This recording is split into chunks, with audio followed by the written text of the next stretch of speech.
Red breaking చూస్తున్నాం. కాకినాడలో భారీగా వైసీపీ ఎన్నికల ప్రచార సామాగ్రి పట్టుబడింది.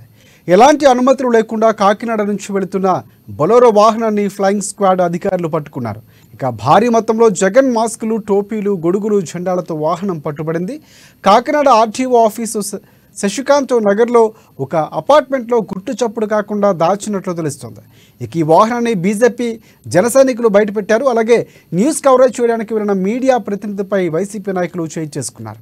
దీంతో మీడియా ప్రతినిధులు తమపై దాడి చేస్తున్న వైసీపీ నాయకులు ఎస్పీకి ఫిర్యాదు చేశారు.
రెడ్ బ్రేకింగ్ చూస్తున్నాం. కాకినాడలో భారీగా వైసీపీ ఎన్నికల ప్రచార సామాగ్రి పట్టుబడింది. ఎలాంటి అనుమతులు లేకుండా కాకినాడ నుంచి వెళుతున్న బొలెరో వాహనాన్ని ఫ్లయింగ్ స్క్వాడ్ అధికారులు పట్టుకున్నారు. ఇక భారీ మొత్తంలో జగన్ మాస్కులు, టోపీలు, గొడుగులు, జెండాలతో వాహనం పట్టుబడింది. కాకినాడ ఆర్టీఓ ఆఫీసు శశికాంత్ నగర్లో ఒక అపార్ట్మెంట్లో గుట్టు చప్పుడు కాకుండా దాచినట్లు తెలుస్తోంది. ఇక ఈ వాహనాన్ని బీజేపీ జనసైనికులు బయటపెట్టారు. అలాగే న్యూస్ కవరేజ్ చేయడానికి వెళ్ళిన మీడియా ప్రతినిధిపై కూడా వైసీపీ నాయకులు చేయి చేసుకున్నారు. దీంతో మీడియా ప్రతినిధులు తమపై దాడి చేసిన వైసీపీ నాయకులపై ఎస్పీకి ఫిర్యాదు చేశారు. ఈ అంశానికి సంబంధించి పూర్తి అప్డేట్స్ అందించేందుకు మా ప్రతినిధి నందిని మనకి ఫోన్ లైన్లో సిద్ధంగా ఉన్నారు. ఎస్ నందిని, చెప్పండి, దీనికి సంబంధించి పూర్తి అప్డేట్స్ ఏంటి?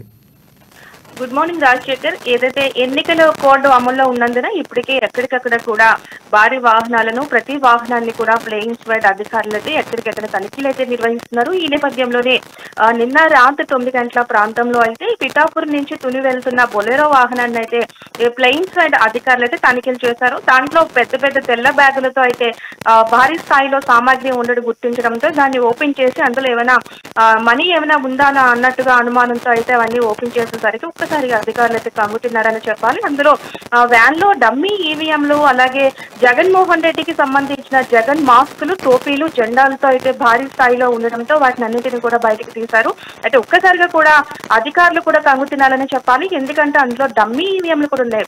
బేసిక్ గా ఈ డమ్మీ ఈవీఎంలు అన్నది ఈ ఎలక్షన్ కి సంబంధించి అధికారుల దగ్గర ఉంటాయి. ఎందుకంటే ప్రజలకు ఏ విధంగా అవగాహన కల్పించాలి, ఓటు ఏ విధంగా వేయాలన్న దానిపై వారికి అవగాహన కల్పిస్తారు. కాబట్టి అధికారుల దగ్గర ఉండవలసిన డమ్మీ ఈవీఎంలు ఈ విధంగా కూడా వాహనాలతోని, అంటే డ్రైవర్ ని కూడా విచారించారు. అయితే అధికారులు డ్రైవర్ ని విచారిస్తే డ్రైవర్ మాత్రం తునికి సంబంధించిన రాజా గారు తీసుకురమ్మన్నారని చెప్తున్నారు. అంటే రాజా అంటే ఎవరు? మంత్రి రాజానా, లేదంటే దాడిశెట్టి రాజానా, లేదంటే ఇంకెవరన్న దానిపై కూడా ఇప్పటికే అధికారులు కూడా దానిపై దర్యాప్తు చేపడుతున్నారు. నిన్న రాత్రి స్టేషన్ కి, పిఠాపురం పోలీస్ స్టేషన్ కి అయితే బొలెరో వాహనాన్ని అయితే తరలించారు. ఇప్పటికే మనం చూసుకున్నట్లయితే పిఠాపురం రాష్ట్రంలోని పిఠాపురం నియోజకవర్గాన్ని ఎంతో ప్రతిష్టాత్మకంగా వైసీపీ తీసుకుంది, అలాగే జనసేన కూడా తీసుకుంది. ఎందుకంటే జనసేన అధినేత పవన్ కళ్యాణ్ అయితే పోటీ చేస్తున్నారు. ఒక పక్క 3 మండలాలకి 2 కార్పొరేషన్ లో కూడా పిఠాపురంకి సంబంధించి వైసీపీ ఎక్కడికెక్కడ అధికారులను కూడా నియమించిందని చెప్పేసి వైసీపీ నాయకులను కూడా నియమించిందని చెప్పి జనసేన అధినేత పవన్ కళ్యాణ్ కూడా మొన్న బహిరంగ సభలో కొన్ని వ్యాఖ్యలు కూడా చేశారు. తనని ఓడించడానికి చాలా కుట్రలు పన్నుతున్నారని కూడా చెప్పారు. తాజాగా బ్లేడులతో కూడా తనని కొయ్యడానికి ట్రై చేస్తున్నారు, తన సెక్యూరిటీని కూడా కొయ్యడానికి ట్రై చేస్తున్నారని చెప్పేసి పవన్ కళ్యాణ్ కూడా కొన్ని కీలక వ్యాఖ్యలు చేశారు. ఈ నేపథ్యంలోనే ఇవన్నీ కూడా పిఠాపురం రావడంపై వాళ్ళ అనుమానాలు కూడా తావతీస్తున్నాయని చెప్పాలి. అలాగే అంటే ఈ వ్యాన్ కాకినాడ నుంచి తుని వెళ్తుందా లేదంటే పిఠాపురం నుంచి తుని వెళ్తున్నందుకు పూర్తి స్థాయిలో తెలియాల్సి ఉంది.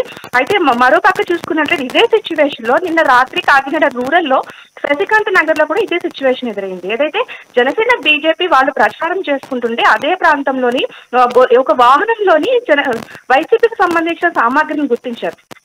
వెంటనే ప్లేయింగ్ స్క్వాడ్ కి అయితే వాళ్ళు సి విజిల్ లో అయితే సమాచారం అందించడంతో ఘటనా స్థలానికి అయితే సి విజిల్ సంబంధించి ప్లేయింగ్ స్క్వాడ్ కూడా అధికారులు వచ్చారు. ఓపెన్ చేసి చూసేసరికి అందులో కూడా సేమ్ జగన్మోహన్ రెడ్డికి సంబంధించిన ఈ ఏవైతే ఎన్నికల ప్రచారానికి సంబంధించిన సామాగ్రి ఉన్నాయి, అలాగే ఈవీఎంలు కూడా ఉండడంతో అక్కడ ఉన్న జర్నలిస్టులు కూడా వీడియోలు తీస్తుంటే జర్నలిస్ట్ ఫోటోలను కూడా లాక్కుని వైసీపీ నాయకులు అయితే దాడులు కూడా తెగబడ్డారు. అటు జనసేన మన విజువల్స్ లో చూసుకున్నట్లయితే బీజేపీ జనసేన నాయకుల మీద కూడా వైసీపీ నాయకులు కూడా దాడికి అయితే తెగబడ్డారు. అంటే కాకినాడ రూరల్ ఎమ్మెల్యే కన్నబాబు అనుచరులు చేశారని చెప్పేసి బీజేపీ నాయకులు అయితే చెప్తున్న పరిస్థితి అయితే ఉంది. ఎట్టి పరిస్థితుల్లో ఈ విషయాన్ని అయితే వదిలేదు లేదని అటు వర్మ కూడా పిఠాపురం పోలీస్ స్టేషన్ చేరుకుని దగ్గరుండే సామగ్రి అంతా కూడా 1 by 1 తీయించారు.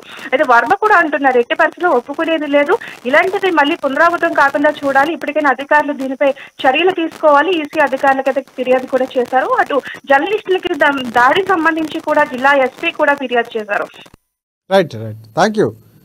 Thanks for updates Nandini.